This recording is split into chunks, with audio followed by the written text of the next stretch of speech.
A pandemic of violence floods the streets of major cities as cases of the media-dubbed murder virus, MV20, soar, causing those infected to go on killing sprees. Caught in the middle, police detective Angela Miller finds her only trustworthy ally in the self-proclaimed psychic PI, Gerald Henry. As the two try to navigate the violence, they are drawn into New Age guru Abramelin Harvest's plot to heal the planet. Harvest's missive? The world is sick, and humanity is the infection. The cure? Murder. From the twisted mind of Shawn C. Baker, author of A Collection of Desires and Shadow Play Book 1, Kim and Jesse, comes his most vicious novel yet, Murder Virus. Available where books are sold.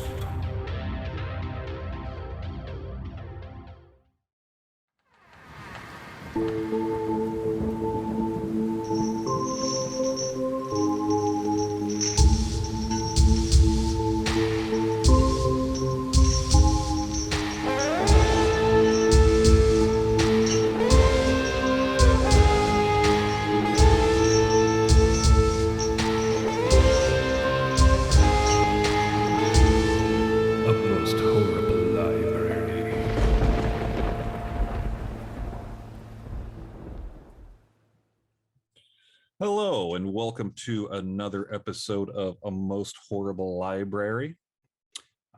This is the podcast where we like to talk about all things literary horror, from comic books and graphic novels to actual novels and everything in between. I'm Chris Saunders. I'm Shawn Charles Baker, and our guest today is Arthritic Anthony,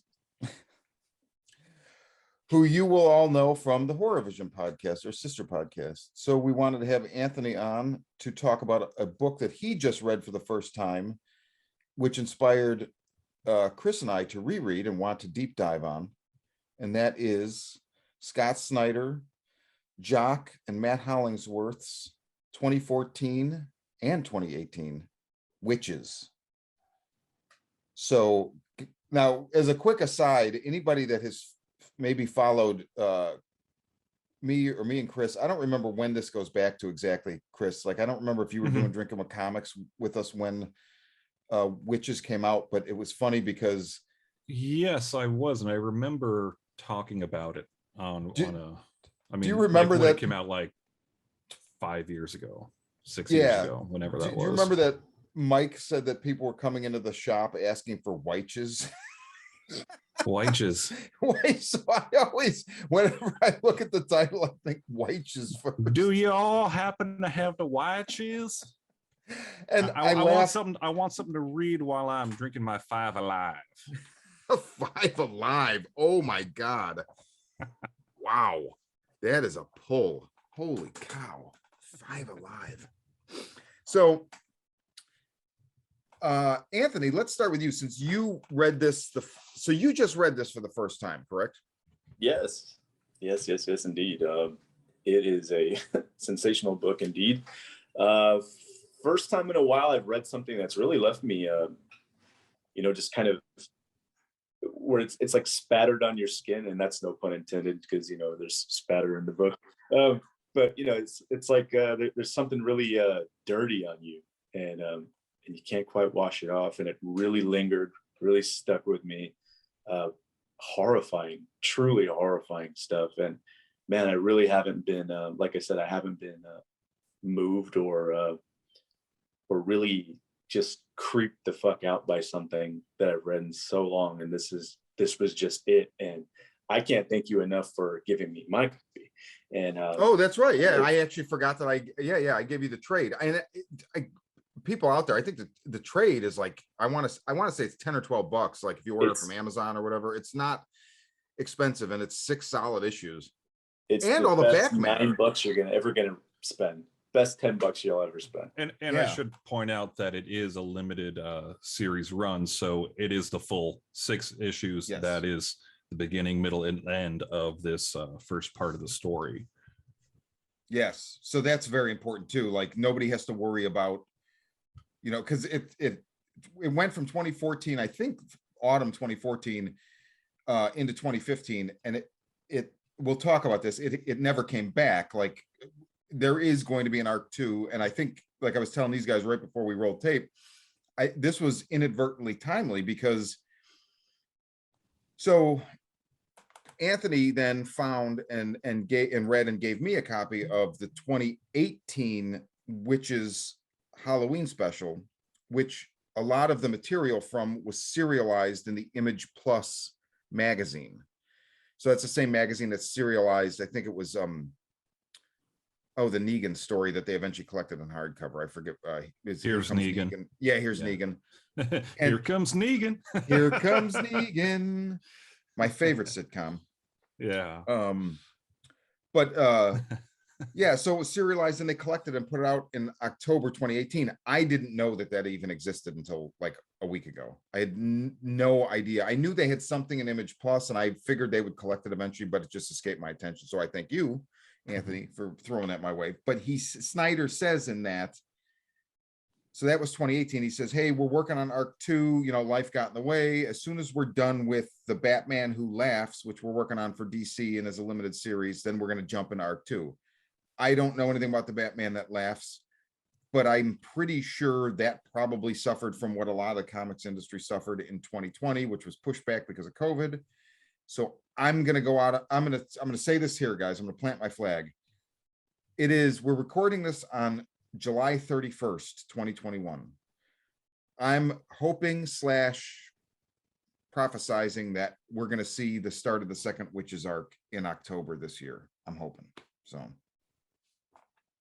And here's to hoping, definitely. Yeah.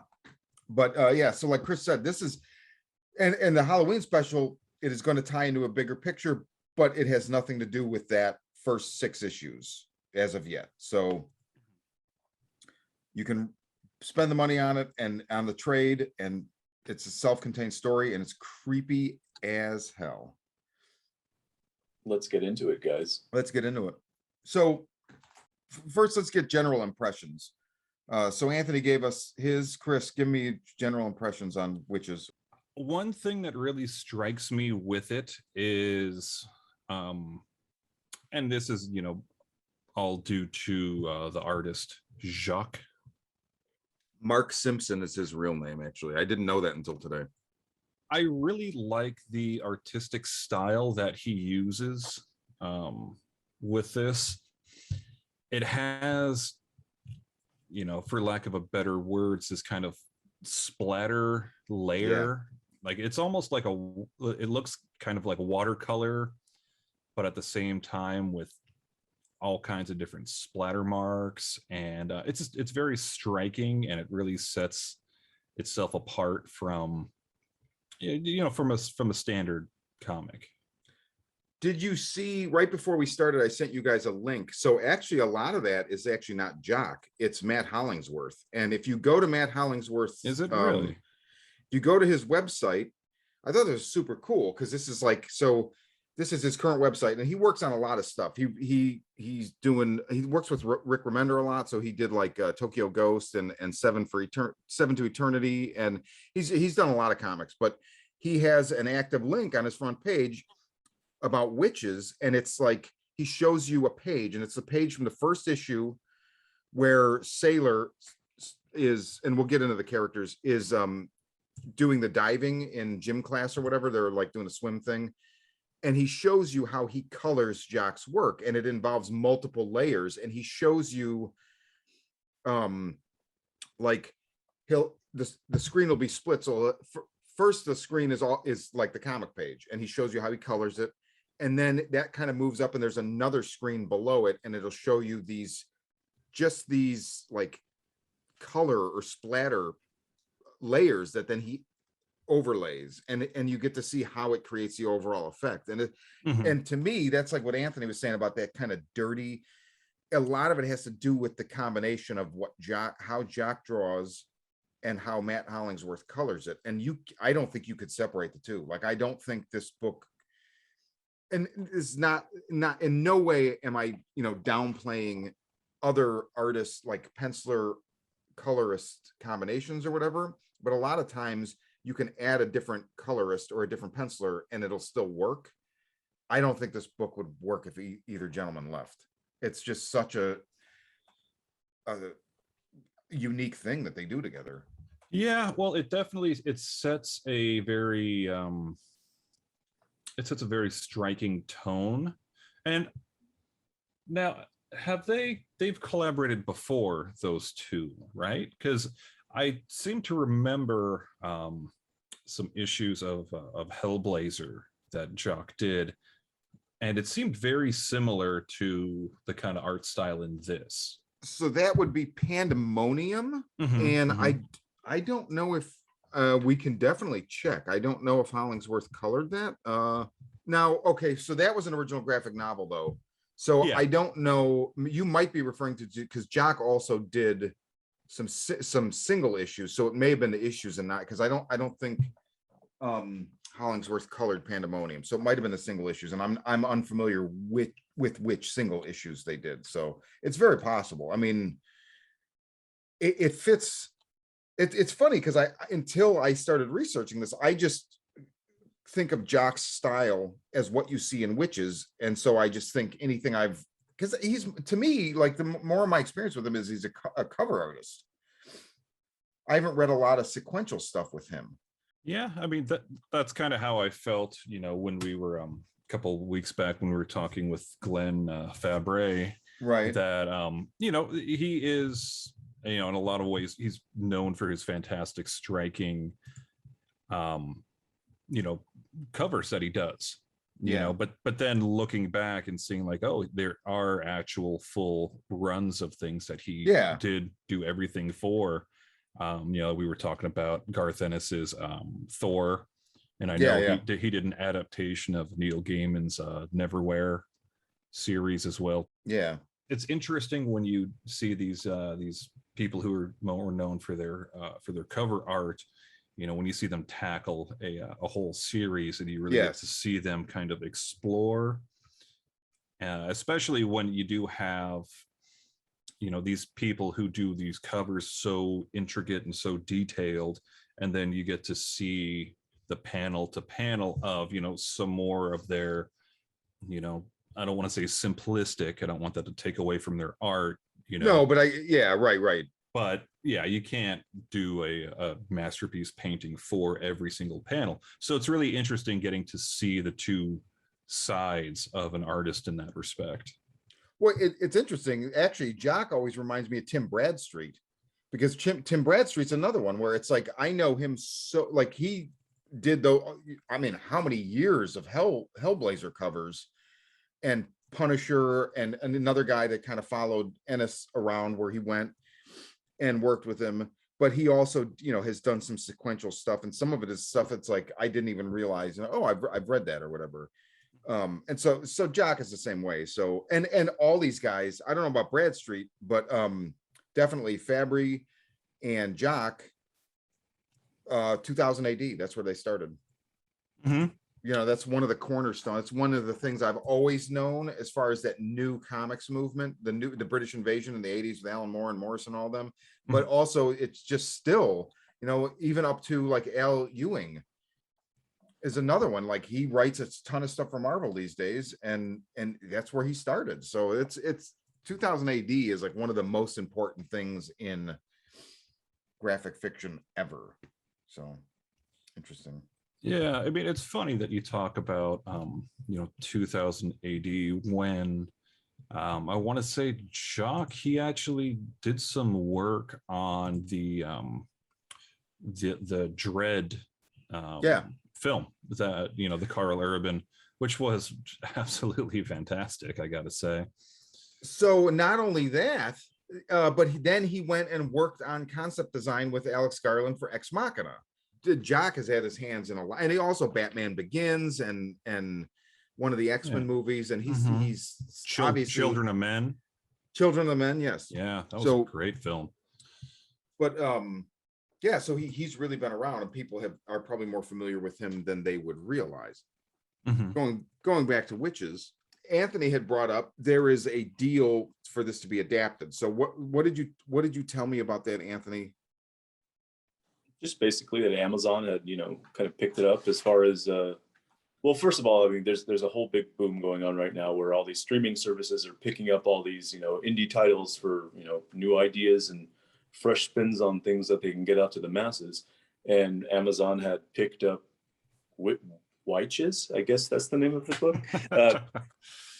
They picked it up. As far as the last I read was as far back as April.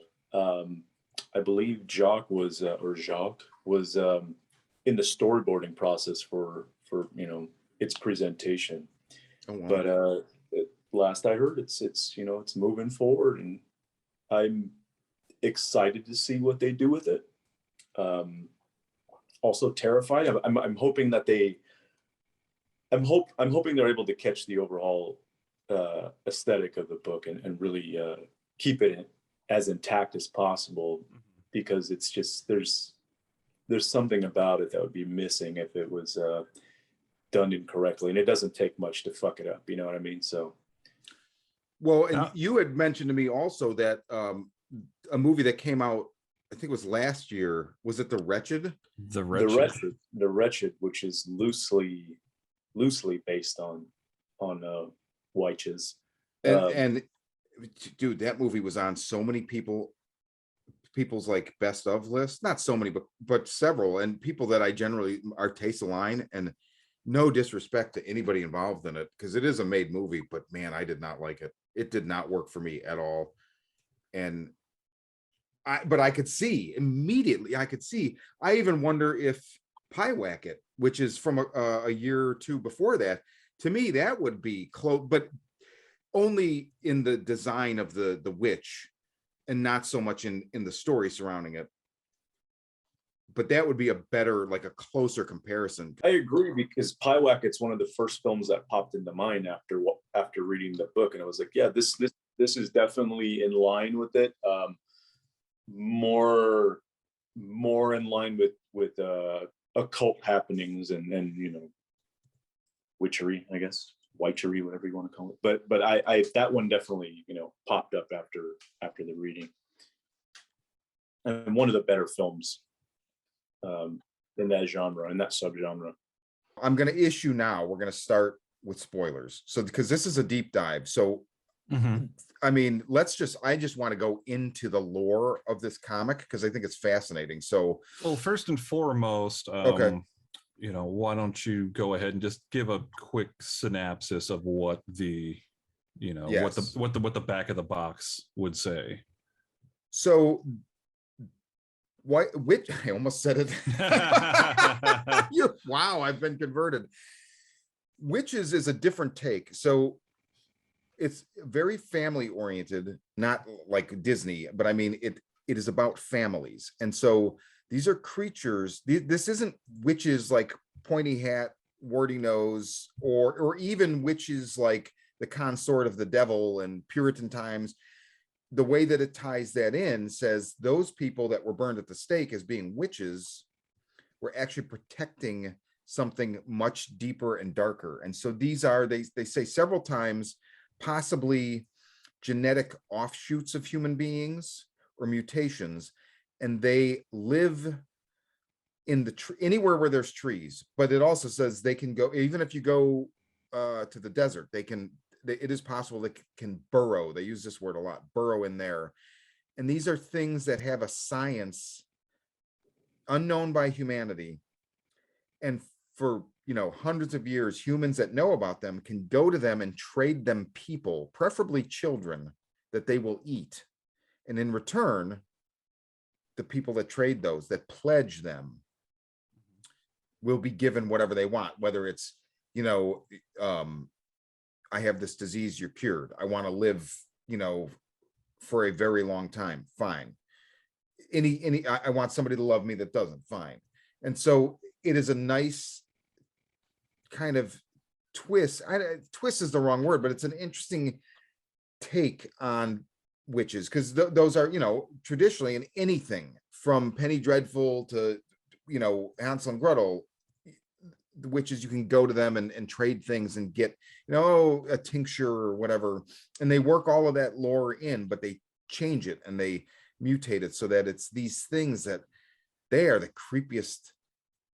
My God, they are creepy. They're I mean, there's nothing, I've never seen anything like this before. The closest thing is that the scuttling scene in Pyewacket, which is just an immediate like, oh my God. They, in the Halloween special, one of the characters describes, and it's funny, the Halloween special, maybe we won't go into, no, we're still going to go into it, but there's a lot more, they like clarify a lot of things that you don't get in those first 6 issues in the trade. And one of the things is like, physically, both their eyes are on one side of their head. And that is evident from the way you see Jock draw it, but also the way Jock draws it and Matt colors it. You're never quite sure what you're looking at, even when you're looking directly at it, which is a very nice feature of it. And it just makes it so much more creepy, because it is, they play with this thing where it's like you're in the woods and you hear a sound and you turn, you see something, and I thought it was really interesting that Snyder, so all of the issues, and I think in the trade, there's back matter where Scott Snyder, the writer, talks about the things that inspired him or what horror movies inspired him or whatever. But the first issue, he talks about how his parents were able to save up money to buy a summer home, and it was near the woods. And so he would go, and he met this kid, Ryan, that lived nearby that was the same age, and they would go witch hunting in the woods, inspired by their love of, Stephen King and horror movies or whatever. And he tells this particular time where they're out there and they're sitting down, they would like eat their lunch and then, go witch hunting or whatever. And his friend just all of a sudden was like, "What are you?" And then just like freaks out or whatever. And says later, like, I honestly thought that I saw something. And that's the book in a nutshell.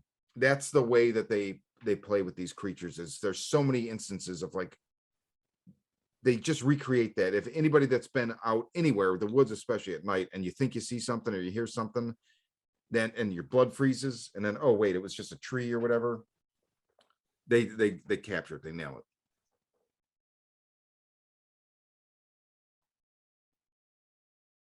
So pledged is pledged, right? So that's a thing. So when people, it's funny. It also is kind of a curse, but I don't really feel like they use the word curse, but like if you're pledged, there's not really any getting around it, right? Or maybe there is, because some of the characters have gotten around it. I mean, they have, but at a cost. At a cost, yeah. So Clara,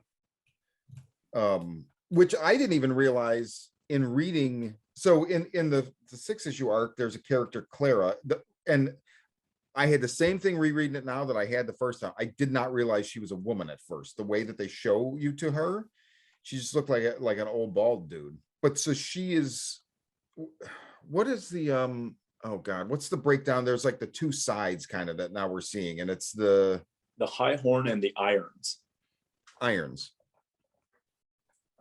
So she's a member of the Irons, or maybe former member of the Irons by this point in the story.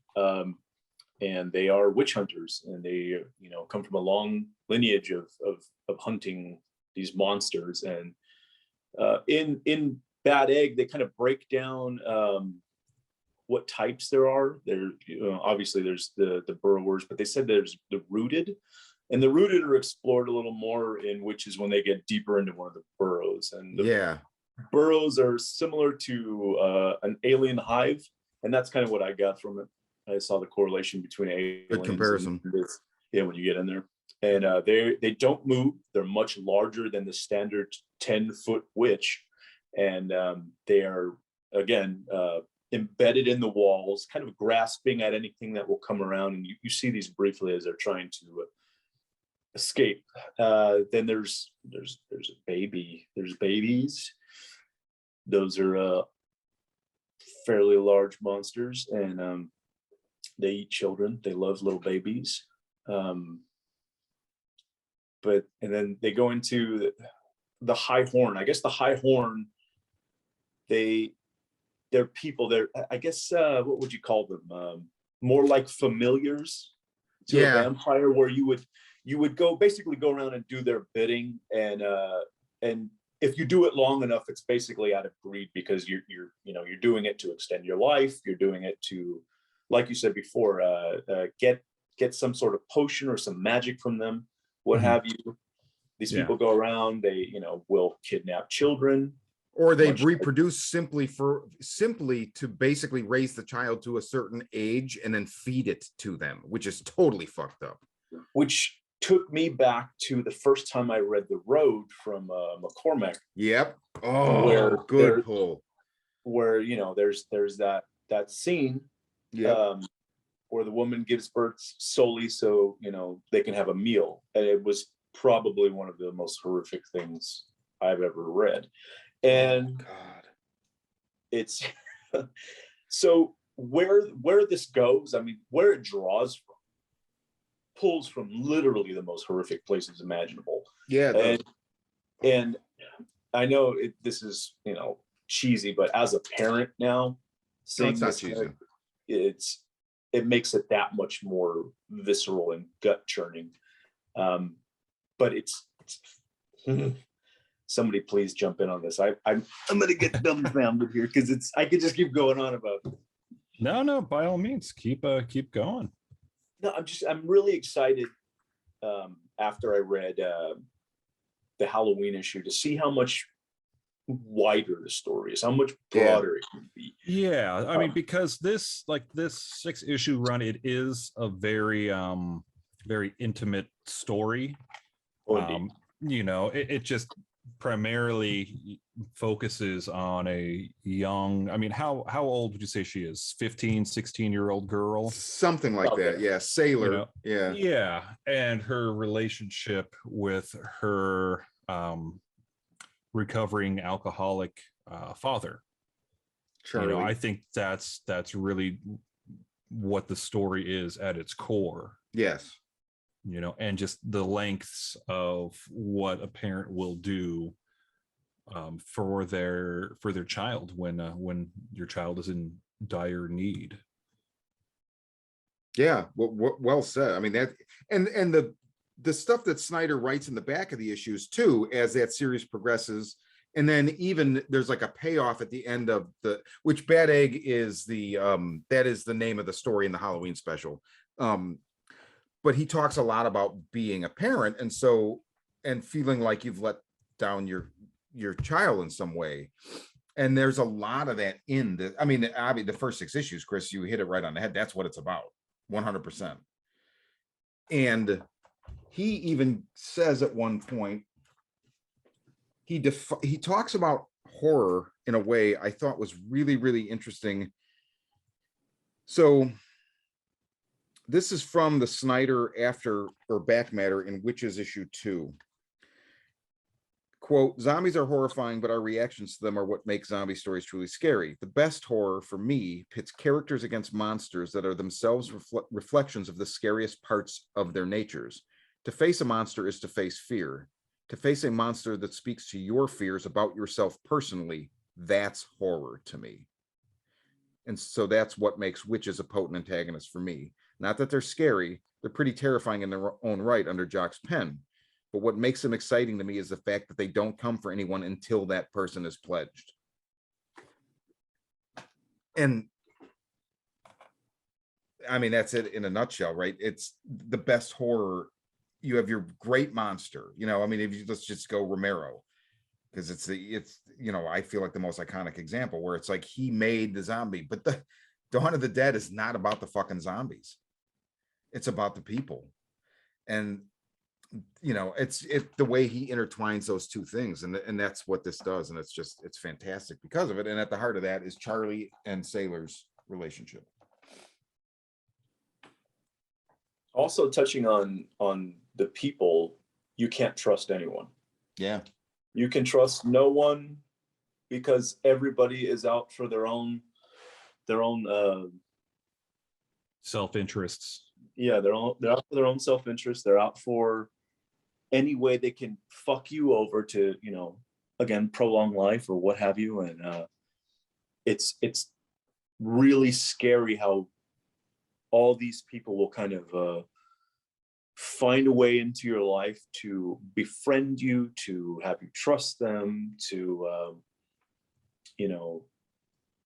figure out a way to manipulate how you're feeling. And I think in that, that's also scary too, because I mean, even the town cop, you can't trust well, you shouldn't trust cops at all. Yeah. Let me rephrase that. Don't trust it. Don't trust the police. There's nobody around that's there to help you. And even as the story progresses, you find out even your own family members are out to get you as well. So betrayal is another theme in this book, as far as, the father's alcoholism and the way he treats Sailor when, he's not in recovery. And then, also, I mean, she basically gets fucked over by both of her parents at some point. And then, fucked over by everyone in the town as well. Anybody who's tried to befriend her or become close to her, even in her past. I mean, you see with, Sailor's early story that, she's fucked over by others as well. And I think it all comes to a head quite nicely when she's able to kind of give everybody else their just desserts, which does happen quite well. Is there any theme or even scene in the book that really resonated with either of you two?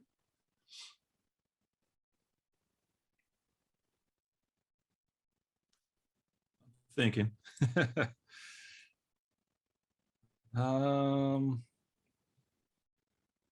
mean, a lot. It's kind of hard because a lot of, I think, the more impactful scenes that stood out to me are massive spoilers for the people who haven't read the book. I think we're safe going.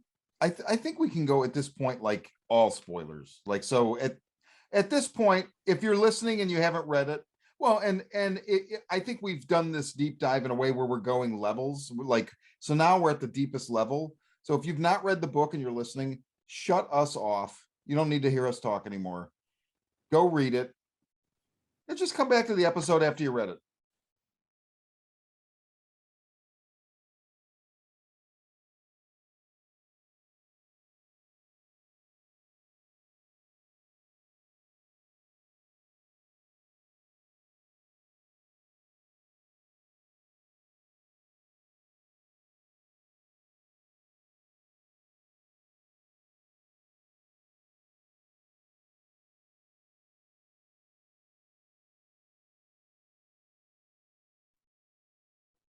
And we're back. We're back. So go full spoiler. Hit us, Chris. Okay, so getting back to the previous question about kind of what scenes I felt were the most impactful. I think that's going to be there in the final issue where poor Sailor suffers from just the ultimate betrayal. So a little bit of background in this. So as we have already said, that Charlie, Sailor's father, is a recovering alcoholic, whereas Sailor's mother is she was a doctor who she might have been nurse. Either way, she works in medical. Yeah. Who is paralyzed from the waist down. She's a paraplegic. And then kind of towards the end, she just stands right up out of her wheelchair, much to the shock of Charlie, her husband. And essentially the mother wants to trade Sailor, her daughter, in exchange for being able to walk again, and even just she gets down to saying, like, oh, we can always have another kid, we can have a better kid, and all this kind of stuff.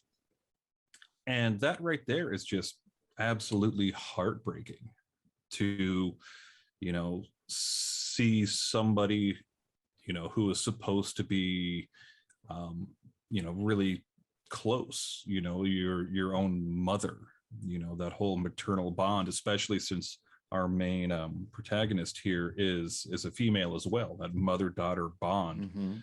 just being so easily thrown away just for, the use of her legs again, whereas literally her father, by contrast, is throwing himself into, the pit of hell in order to try to get his daughter back. It's just really polar opposites between these two characters. And yeah, and that really hits hard. When you see just all of the cards that are stacked against this poor girl. So I think that was, yeah, there was a lot of just impact in there, which in its own right, it does force Sailor to start to come into her own because of that. So I can tell that's going to be a very big part with her, how she deals with and comes to terms with that when we finally get to a second arc. Yeah, definitely. I mean, I think that would be the scene for me as well. And it's interesting, like tying in stuff that both of you gentlemen have said previously with that scene. When you see how Sailor's father previously treated her when he was drinking, it's really fucked up. He didn't like beat her or whatever, but there's this whole sequence where they're at this abandoned amusement park that he used to hang out at as a kid, and he's climbed his way up onto the Ferris wheel, which is he's sitting at about 9 o'clock on the yeah, Ferris wheel with a bottle of something, drinking, and he's drunk, and so they've said through this whole thing, she's a very nervous child, she's a very anxious child, and it kind of drives him nuts because he doesn't know how to help her. And so in this particular flashback, you see he's like yelling at her to climb, to not be afraid to climb. And like there's even a sequence where he's telling her to climb higher, and he throws the bottle and it breaks right by her. It is, and that I was like, Jesus Christ, that is so messed up. And so now he carries this with him. And the interesting thing about the betrayal here between the mom and dad. So Charlie's betrayal is horrific, and he has to live with it. Lucy, the mother's betrayal, is considerably more horrific. But the thing is, she even tells him, look, not only does she say we can have another kid and we can, I can walk and we can be better, but the thing with the Wyches is they give you something, a tincture, so you won't even remember you had this kid. Yeah. Yes. What a fucking insane temptation.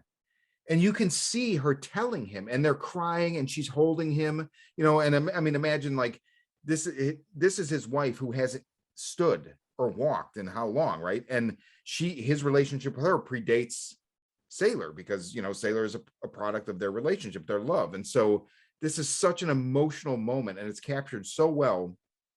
And you can see like their heads are almost together and they're crying, and she's telling him like it'll be okay, we won't even remember her. And yeah, it's terrible, but it's for the best. And you really don't know which way Charlie's going to go. And then he does the right thing, right? He just, he throws it. And all of this even comes after, right? The betrayal comes after Sailor has been taken into the burrow, and Charlie has had to go in and bring her back, right? In a very Ripley kind of, face down these insane monsters and make his way out. And then once they get back to the house, the town surrounds it, and basically you find out like they all know. And then the mom, is like, it's the three of them, it's a siege horror movie all of a sudden, and the town is, there with their guns, and the Wyches are coming, and you're not going to get away. And then the mom stands up and is like, well, yeah, I'm one of them. And it just, like you said, Anthony, it comes to such a beautiful head, and there's no, I would even say like the climactic elements of Bad Egg were great up until a point, and then I don't know if it was just maybe I need a second reading, but there's a thing that happens where I'm like, wait, okay, hold on a minute, that I didn't totally get. So there was a little aberration there with that climax, but the trade, the first 6 issues, it's fucking perfect. It's one of the best arcs of anything I've ever read. And just because all those elements we've discussed are just woven perfectly together. So is Clara from Bad Egg Clara from? Yes. Okay, so it looks like there's not a really large span of time. So something fucking 80s. horrible happened something horrible happened. Obviously, and they get into it. She describes how her legs were eaten. Yeah, and so this is what I'm not totally understanding about Bad Egg, and they don't give you a time either. So the arc is very there. Okay, there's one thing I think was it's either going to be a big payoff and there's a reason, or it was a slight misstep. And that the original series opens with the Cray family in 1919, and it's one of the best intros ever. Yes, that is a great intro. That's how you pull somebody in. Yes, that's how you pull somebody in. And it's just this woman, and it's the way that they take these people, and they're trapped in these trees. It's just the eeriest fucking thing. So you can see her like mouth crying from this tree, and it's like her kid comes in, and it says the Cray family, and then the mom's begging for help, and the kid just basically fucking takes a rock and hits her in what little of her face is showing through this tree, and says pledge is pledge. And then you go, okay, now we're in with Sailor and the Rooks family in 2014. But the thing about that is either going to pay off or be a misstep is that Cray family. Then later, Lucy, the mom, explains that's her family. So she says, my great grandfather, Enric Cray, was pledged. He was born to be pledged. He turned it around, pledged his family, and got out, changed his name to Bessner, my maiden name, and then she married Charlie Rooks, right? Clara is the bald, legless woman. She's got those weird like apparatus legs. I don't know what you call those, but she's basically stumps at the knees and has these apparatus. Prosthetic. Thank you. Yeah. Thank you. Wow. What? Welcome to the 21st century, Shawn. So her name is Clara Clay. Mm-hmm. I'm guessing there's a reason they're so close, but so when I was reading these, when I got the Bad Egg, I'm like, oh, she's related to the Crays. And then when I went back, I was like, oh, wait, no, it's not Clay, it's Cray. So there's two families. So I don't know if there's going to be something. I mean, with how well this is written, it's probably not a misstep, but it just confused me a little bit. But yeah, so then Bad Egg is Clara's story, and it looks like it takes place in the 80s, and she's a fully functioning person. She has hair, she has legs, and she has a son named Sebastian, and it's kind of his story. And she's full Sarah Connor. Yeah, totally. Like, this is what these people do. They move from place to place.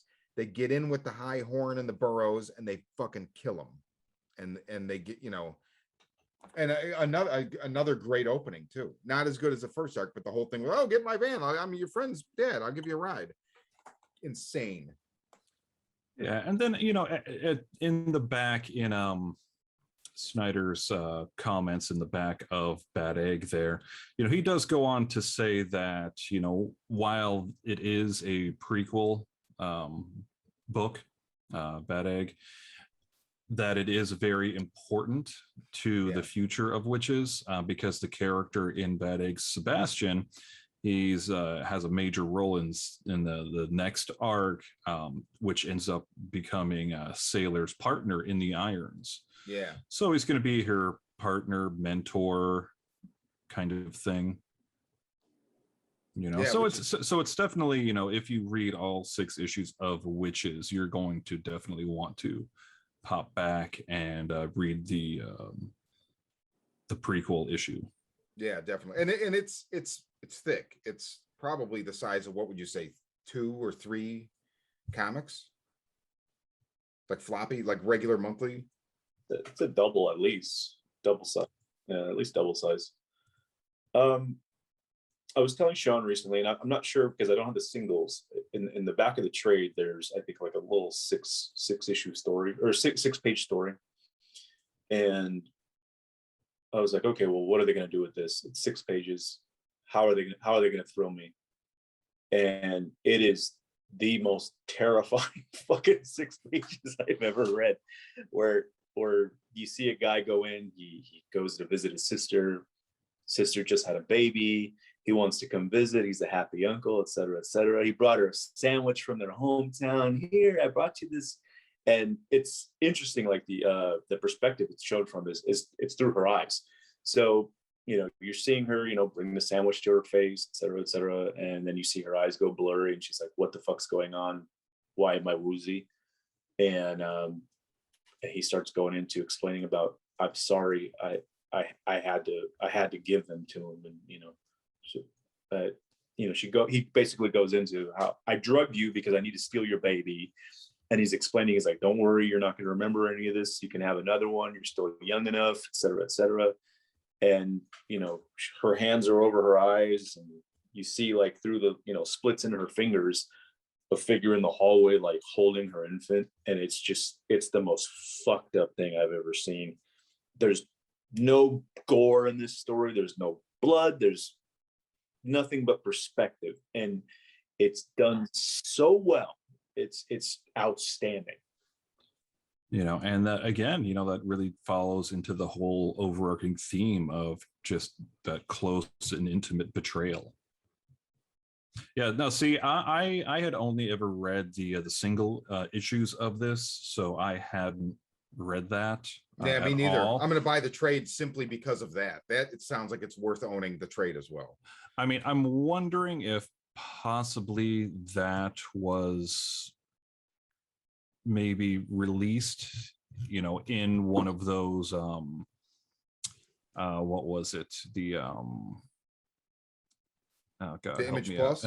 Image Plus, yeah, it might have been. I mean, I know the how that's where Bad Egg most of it was, which then actually makes perfect sense when you see the way that it's chaptered. You know, like every 3 pages, it's like 2, 3, 4. But he says in the back matter that he says something like most of it was in Image Plus, so I don't know what's fleshed out and what's not. But that may have been, that 6-page story may have been in that, or that may just be, you know, one of the things about the best image creators like Rucka,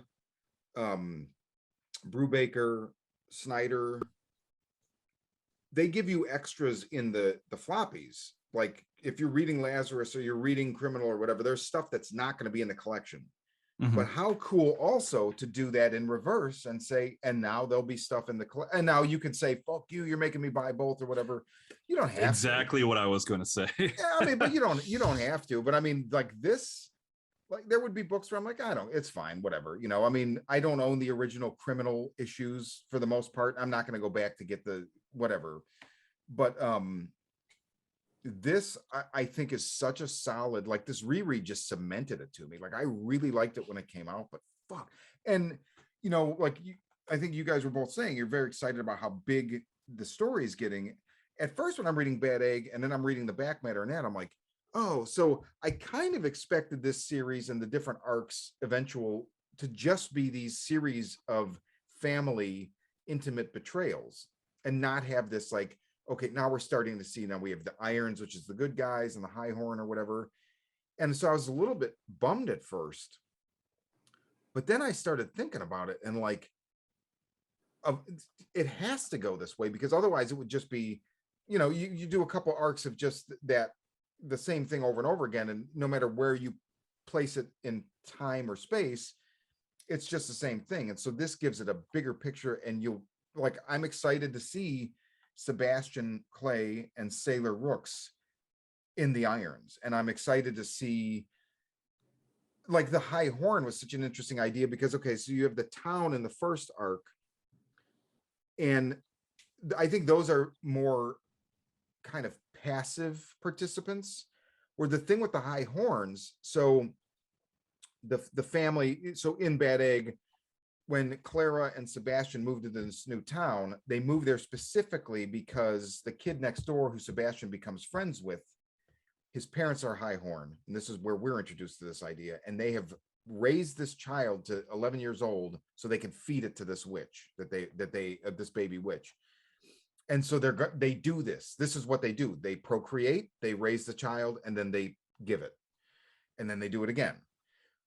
So I think that's the difference with the High Horn, where like they're serial pledgers, where like the sheriff in the first arc, you just get the sense like he's a familiar, he helps out, he probably pledged somebody, he helps facilitate whoever is pledged, but he's not high horn because he's not actively like, this is what I do. And there's a definite difference. Like when they show those parents in Bad Egg, you can tell right away they're fucked up.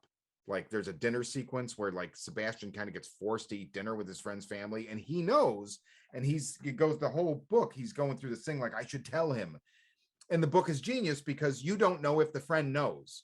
Like right up until the point with the pit, I was expecting the friend to like turn around and like this was all just a thing, a betrayal against Sebastian. And then it's not. And that betrayal was so they're like hiding, like shoot their son so that he falls into the fucking pit. Like, what the fuck? God, oh my God. Oh. But you're correct in the sense that the world has to expand, and much like something is killing the children, like you can't stay in the same set of woods killing, the same 5 monsters that are in this one area. It's got to get bigger, and I'm glad that's another one that's expanding very soon. But no, like I said, I was overjoyed to read this Halloween issue and see how much bigger it gets and how much darker it gets, and the like I said, the overwhelming themes of like these adults that are out to just murder children. I mean, it's so fucking dark and grim, and it's right up my alley. But I'm really excited that somebody's brave enough to go into these directions, and I'm sure it may have been done before in comics, and I'm sure, I know it has in literature, but to me it's a breath of fresh air, especially coming back to comics since I've been gone for such a long time. It's really joyous to see how like grim shit can get now. And I'm like, man, there's so many sick fucks out there that are just like me that really enjoy this nasty, creepy shit. And I'm glad that this was one of like the starts getting me back in, and fucking awesome. I'm looking forward to more Wyches. The child killing, now I think about it, have either of you guys read Scott Snyder's Severed? Yeah, I have not. 8 issues. It's in a beautiful hardcover from, I'm gonna guess 2012, 2013, right in there. I don't remember who the artist is. I'll look it up. But also it takes place, I think, in like the 20s or 30s, and it also involves it's been a while since I read it, but there is this thing that looks like a person and eats children, and it's also pretty fucked up. I don't remember it being quite as good. I've read Scott Snyder's work. He really came to, I feel like, power with what was American Vampire was his. I've never read that. I think, Chris, have you read that? Yeah. Oh yeah. Yeah. American Vampire's great. When he initially started it, part of the big push was that the first couple of issues were co-written with Stephen King. That's right. That is right. Mm-hmm. Yeah. American Vampire's very, very good. I think it did about maybe 34 issues was just the original run, and then they did like a little kind of spin-off that was like about another 11 issues. They had like an annual and whatnot, but now they actually have a new one that's on shelves now. That's American Vampire 1976. Is that, and it's Snyder he writes them all, right? That is a good question. I feel like maybe I would have to take a look. And now it is, originally was on Vertigo, so now of course it's on Black Label. On Black Label now.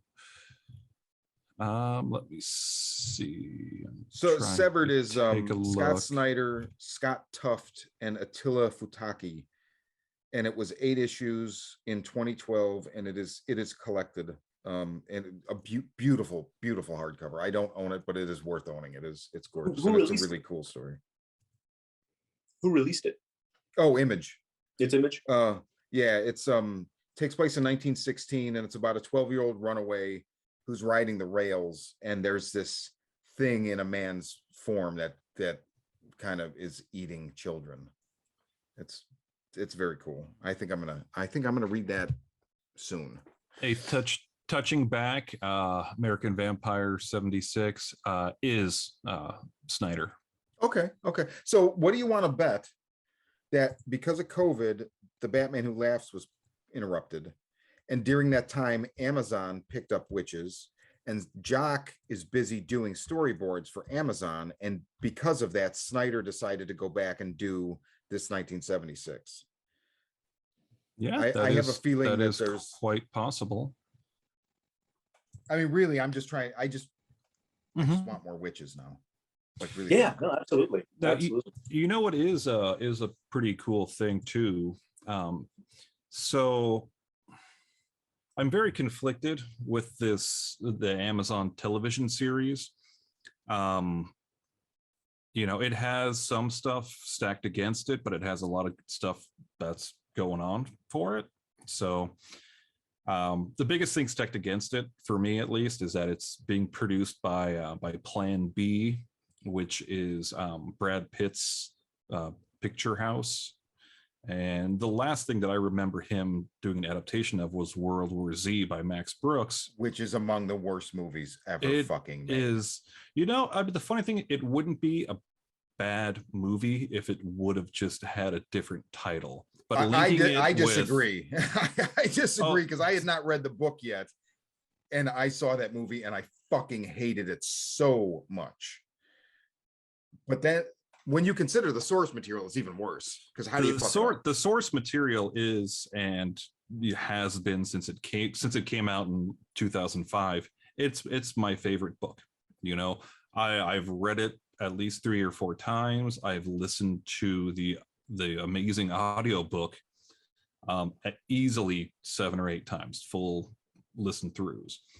And then seeing the film that we got, that it's air quote based on, it's alike in 2 things: the name and the fact that it has zombies.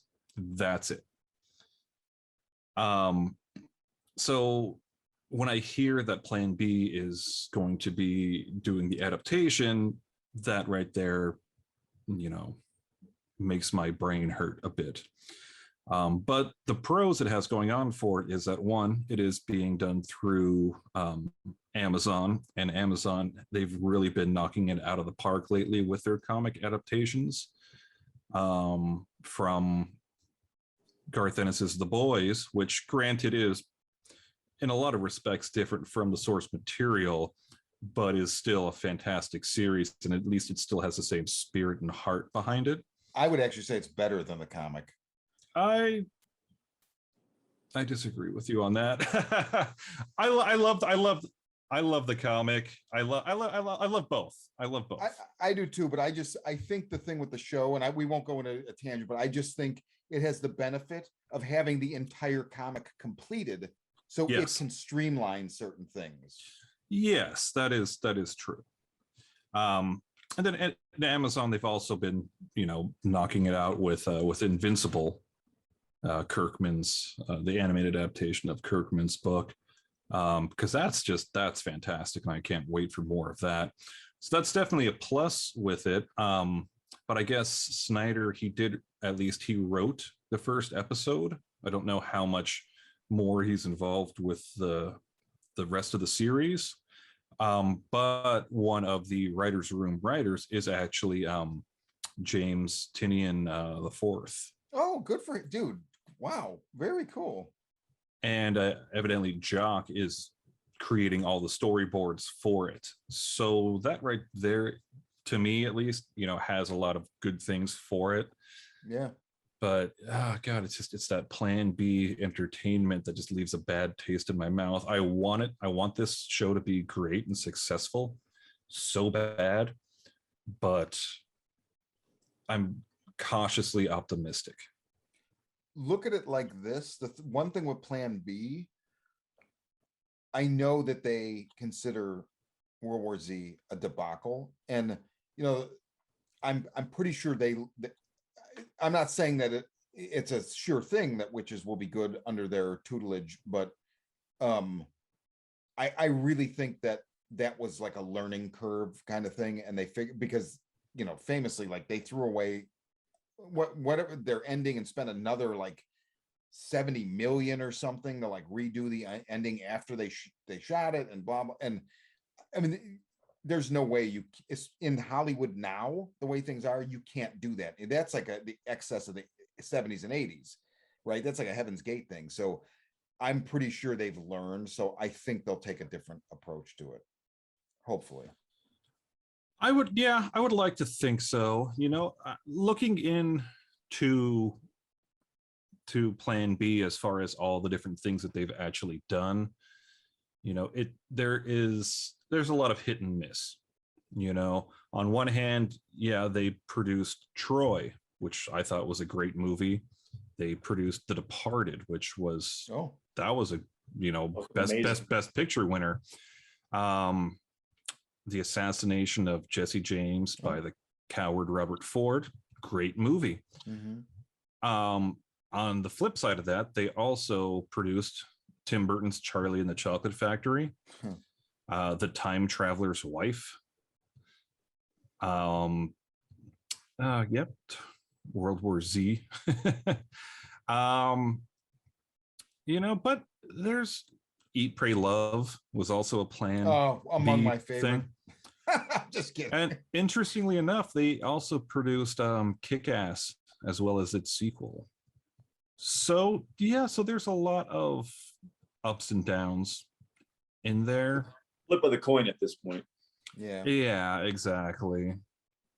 So I'd like to say that I have faith that the show will turn out well, just as long as the production company stands back and lets the creatives do what they do. Again, that's also something I'm hoping with Netflix and Something is Killing the Children.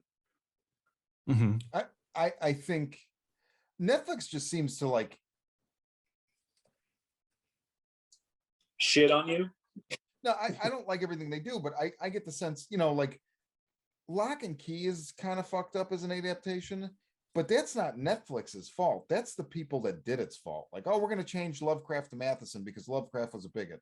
Yeah, here's the interesting thing with that. So with Lock and Key, originally they were going to do there was a pilot that was filmed, and I believe it's available to watch on YouTube at this point, or Vimeo or something, back in 2011, 12, 13, somewhere in there.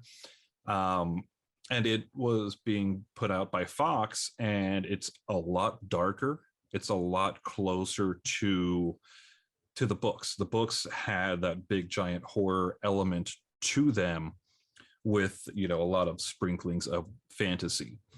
Whereas by the time it got put through to Netflix, they almost pushed all of that horror aspect away and just focused more on kind of a child fantasy. I don't know if that is, partially because of Stranger Things, which, thinking about it now, Stranger Things even has more elements of horror than it's way darker. Lock and I don't Key think does. that's Netflix.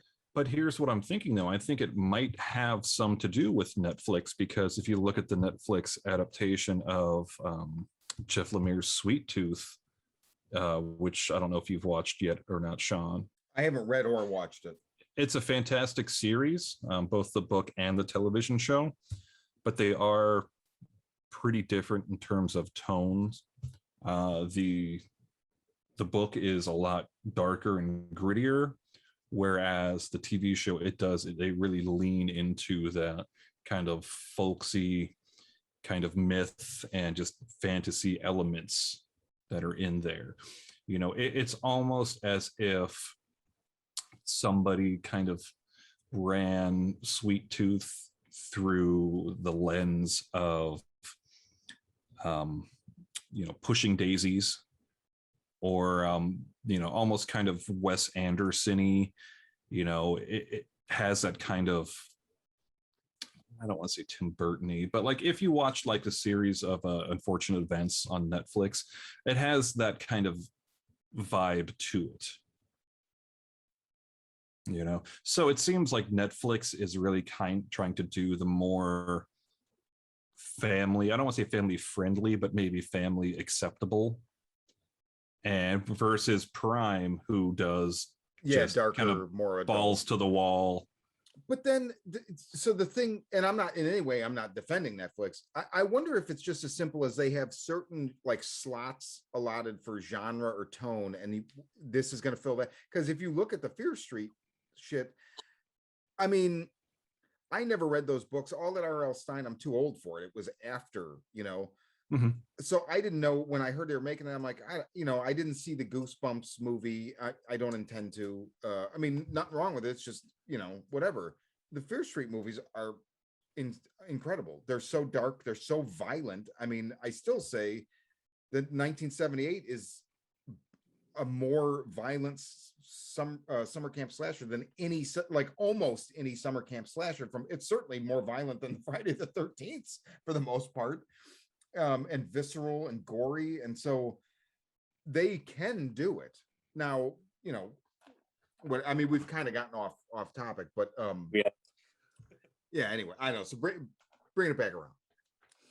It'll be interesting to see. Just to wrap that up, it will be interesting. You make very good points, and I don't know. We'll have to see what the Prime machine does. But I think I don't know. I don't think you adapt Wyches to change it. No. So I don't think you adapt. Yeah, I don't think you adapt it to change it, especially when you're bringing on, so many people of the original creative team. Yeah, that goes beyond, just a producer credit. Yeah, agreed. The other one I'm very skeptical with, another Netflix adaptation, Sandman. Neil Gaiman's Sandman. He's so involved, though. I mean, he seems like he is so involved. He's very involved with it, which does make me happy. But at the same time, it's like Neil Gaiman is doing an adaptation of his own work, which it seems like I don't know. That's the Sandman story. That's one where it's like, okay, I would love to see a 1-1 adaptation of, or at least as close to that as you can. Yeah. And it seems like they're already doing a lot of elemental changes. So some of that casting is very questionable. A lot of the casting is very questionable. Obviously, I'm a huge Gaiman fan. I'm a huge fan of Sandman. I'm going to watch regardless. That's exactly what I did with American Gods. That's what I'm going to do with the new adaptation, Anansi Boys, that he's involved with. And his hands-on adaptation of Good Omens, again on Prime, was fantastic. Yeah, I've heard. And somehow, interestingly enough, it's getting a second season. Is it really? Neil Gaiman came out and he said it's getting a second season, which is interesting. Didn't it cover the entirety of the book? It covered the entirety of the book, and Gaiman came out and said that basically what they're doing with this second season of it is going to be based upon a lot of these convention, late night 2 a.m. hotel room conversations that he had with Terry Pratchett. Oh, interesting. When they're going around doing these conventions and press and that kind of stuff, they definitely had late night drunken discussions and talks about where the story could go if they decided to ever continue on with it. So he addressed that and said that, this is basically what it's going to be building off of, those original ideas and concepts that he had with the late great Terry Pratchett, his co-author for Good Omens. I gotta watch it. I gotta reread that book. I read that book so long ago. I read it like shortly after it came out, and it really. Oh, it's fun. It's my favorite Neil Gaiman novel, and in fact, I have held it in such high regard that it's made me like American Gods. The novel was good, but I was like, yep, yeah, it's not the Good Omens. So, you know, I don't know. That novel. The TV series is wonderful. That's what I've heard. I've not heard anything. So my whole thing was I wanted to reread the book because it's been so long. I mean, it's like mid-90s or something like that. So I need to do that. I definitely need to do that. Damn. So Wychtes, fantastic. Yeah. I would gotta love them Wyches. Everybody. I mean, you know, like we say, everybody should read it. If you're listening to this podcast, you're gonna probably like it. And it's really just, well, at this point, if you haven't read it, you're probably not still listening if you took our advice, because we went full spoiler. But yeah, I mean, definitely, I just can't wait for more. I just think it's so good. Mm-hmm. Do you guys want to talk about current stuff you're reading, or how much time do you guys have? Got a couple minutes. Yeah. I mean, what I'm currently rereading for the first time in a condensed amount of time, because I read a lot of them just spaced out here and there, that I'm going to end up doing for another deep dive here in a couple of months, because it's an endeavor. But I started the original run of Hellblazer again from issue 1, and I'm going to go read the whole thing all the way up to issue 300. Yeah. Oh yeah, it's definitely an endeavor. Yeah. So I've been trying to read anywhere from 2 to 4 issues per night, a night when the day's done before bed, so right now I'm at about issue 16, 17, somewhere in there. But yeah, even at 4 a night, it's going to be a good 6 months until. Wow. It's daunting, but fucking awesome. Oh yeah. Oh, definitely. Especially, for lack of a better word, binging the series, watching all the iterations that it goes through, from the original Jamie Delano run, Garth Ennis run, and and so on. That's really interesting, because now, have you read every issue before?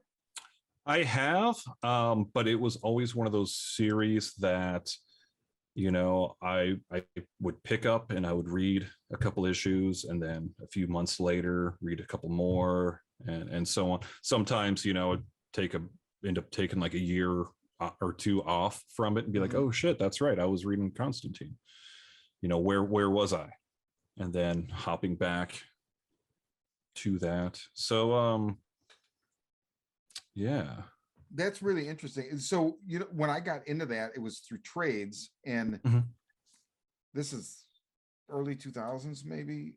And I think I had read the first trade before that, and then I really got into it. And the thing was, they did not collect everything first. They only collected. So there was Original Sins, which is the first, was it John Ridgway and Jamie Delano? Yes. And then it would be like, they didn't collect anything until like the Garth Ennis. And then by that time, then Andy Diggle wrote it, and Warren Ellis briefly wrote it. And then those were coming out, like it was just written for trade, right? They finish an arc, they put out trade. And I remember complaining to somebody that worked at my comic shop in Chicago. I was like, why don't they put that out? Like, I want to read the other issues. And he was like, you don't need to read every issue. They're not all good. But I to this day, I've not read, there's huge swaths of it that they didn't collect until like, well, I think they started putting it all out in like 2007 or 8. Yeah. And I would like to read that. Peter Milligan wrote it for a long time. I love Peter Milligan. So I would like to read that stuff. So that's that's very cool, man. Yeah. I mean, and the interesting thing with it is just, with that book, you really do see a lot of the parallels between Hellblazer and Sandman. Not necessarily in terms of content, even though Constantine does pop up in Sandman, but just generally the overall art style, the overall tone. Yep.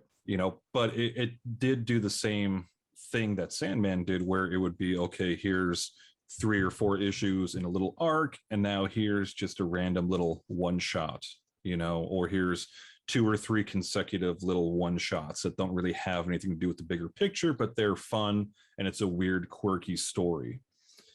And now back to the next story arc and so on, where it seems to me like a lot of books these days, you know, they just go straight from story arc to story arc to story arc. Where that's the editorial edict now. Yeah, exactly. But with things like Sandman and with Hellblazer, you know, you will end up with these really awesome, like little gems of a story, of a single issue that doesn't really have anything particularly to do with John Constantine, other than, you know, he just happens to be there. Yeah. And just witnessing this kind of story unfold. You know, so those older Vertigo titles were very, very good about doing that kind of stuff. Agreed. That's why I loved Vertigo so much. Mm-hmm. Shawn, were there any books you wanted to bring up? I only just started reading it because I've been kind of afraid to touch it. Last year, I ordered the Z2 Comics Anthrax Among the Living Deluxe. So it came with a vinyl, a t-shirt, and this unbelievably gorgeous oversized hardcover with a slipcase, where, I mean, the creators in here is insane. You've got Jimmy Palmiotti, Nelson, Brian Posehn, Scott Koblish, Brian Cady. Yeah, Brian Posehn. Yeah. Gerard and Mikey Way, Derek Robertson, Chris Weston, Scott Ian, Rick Remender, Corey Taylor, Freddie Williams II, Grant Morrison, Andy Bellinger, Frank Bello, Brian Azzarello, Rob Zombie, Eric Rodriguez, Eric Powell, J.G. Jones. I mean, just Greg Nicotero, Charlie Benanate, like, and they just go through, and each song, you know, like here, I just opened randomly, track 6, Indians, written by Grant Morrison, illustrated by Freddie Williams II, colored by Andrew Dahlhaus. And it's just, they're like, you know, 6-7 page stories based on the song. And it's so fucking cool. It's just really, really cool. And the Rob Zombie one is completely insane, because I don't really know what's going on, but there is a muscle-bound B. Arthur fighting Ronald Reagan with tits, and No, Shawn. I believe those are anatomically correct. Oh, okay. B. Arthur was in real life extremely jacked, and Reagan definitely had tits. Yeah, that's a good point. Yeah. I mean, but it is, it is disturbing. But yeah, so I'm just so excited to continue to dig into this. I read the first couple and they're fantastic. So what about you, Anthony? I am 2 issues into I Breathe the Body from Zach Thompson from Aftershock. Chris, you read this, right? I haven't read the second issue yet, but I did read the first issue. I think the series just concluded this month. I think it's supposed to be a 5-issue limited. It's starting to take a turn and go to, I'm not going to spoil anything for you, but it's starting to take a turn. And I mean, it's already got this really striking imagery to begin with.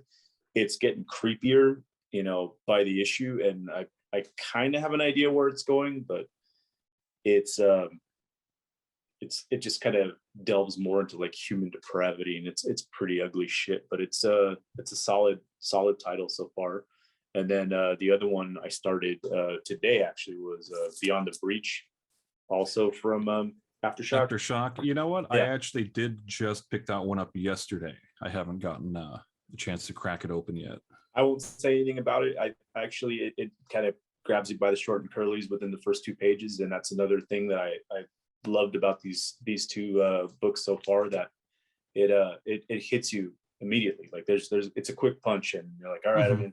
You know, so really enjoying that. Looking forward to the second issue of that.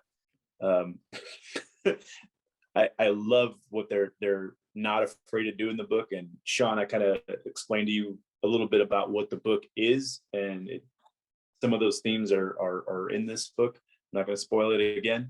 Definitely go. It's a solid first issue. I implore people to go out and buy that first Beyond the Breach. It's fucking fantastic. And then as far as I read the body, trade comes out in September for those who don't want to go, collect the singles. Up to you.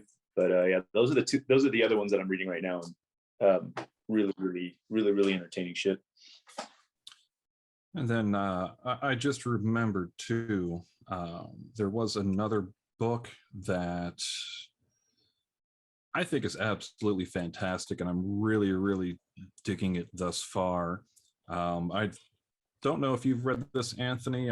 Shawn, I'm pretty sure you have at this point. The Nice House on the Lake. Yeah, 2 issues in. I'm intrigued. It's a DC. It's a DC Black Label comic. It's James Tinian IV wrote it with Alvaro Martinez Bueno doing the art, and the story is extremely original. Yeah, and I cannot wait to see where this book goes. I think it's one of the best original works that Black Label's done so far. By original, I mean, not a Batman story, not a Wonder Woman or any of this kind of stuff, but just something that you've never heard of before. Yeah, it's good. I mean, there's really no way to talk about it without spoiling it. So I'm just exactly. The house, I will say, the house on the lake, it is very fucking nice. Yeah, it is. It totally is. It's a nice house. But I have a feeling that's gonna, in a way, become a bane. Yeah, it's a good book. So all right, well, let's wrap it. Anthony, thanks for being on. Thank you guys for having me. I appreciate it. Yeah, come back again. Yeah, absolutely. Anytime. Thank you so much. Oh, quick plug.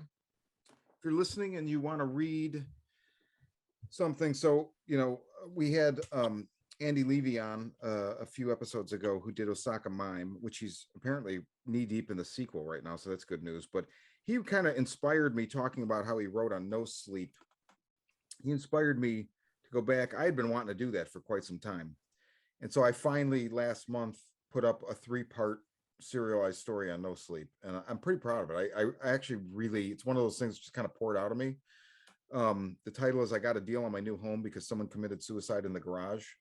If you know anything about No Sleep, that kind of is like the format of their titles. And I just really wanted to be true to it because I like the style on there, and it was fun, man. It's like people really, like Andy said, people read it and then comment as if you're the character and you're supposed to comment back. And so I had a really good time with it, and it was well received. And yeah, so it's on there. It's on the No Sleep forum on Reddit. So there's that. And yeah. So for another episode of A Most Horrible Library, I'm Shawn. I'm Chris. And I was Anthony. And we'll be back soon.